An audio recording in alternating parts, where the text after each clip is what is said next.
අයිබෝන් ළමයි අද අපි කතා කරමු සූරේ සහ ශූරේ කියන වචන දෙක ගැන.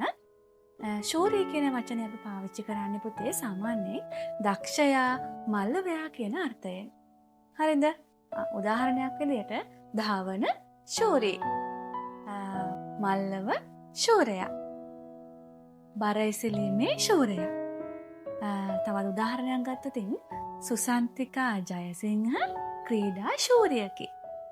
මේ වගේ ක්‍රීඩා ආශ්‍රිතව අපි යම්කිසි පුද්ගලයෙකුගේ නිපුණතාව ගැන සාකච්ඡා කරද්දී කතා කරද්දී තමයි අපි මේ ශූරිය කියන වචනය පාවිච්චි කරන්නේ.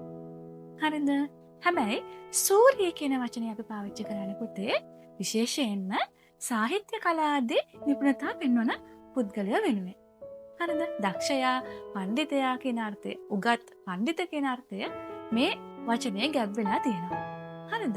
උදාහරණ විදිහට කලාසූරී මොහිදීන් බේක්. හරිද? මාර්ටින් වික්‍රමසිංහ සූරීන්. ඒ වගේ සූරීන් කියන වචන පාවිච්චි කරන අපි අනේ ඒ වගේ කලා සාහිත්‍ය කලාවේ නිපුණතාව පෙන්වපු පුද්ගලයා වෙනුවෙන්. එතකොට මේ සූරී සහ ශූරී කියන මේ වචන දෙක පුතේ අපි කියන ඉඳුරාම වෙනස් අර්ථයක් තමයි දෙන්නේ. දැන් අපි උදාහරණයක් විදිහට ගත්තොත් මාර්ටින් වික්‍රමසිංහ ශූරය කිව්වොතින් පුතේ එතන ගැලපෙන්නේ නැහනේ. නේ? වැරදීනේ. එහෙනම් අපේ නිවැරදි වචනය නිවැරදි ස්ථානයේ තියන්න මතක තියාගන්න ඕන.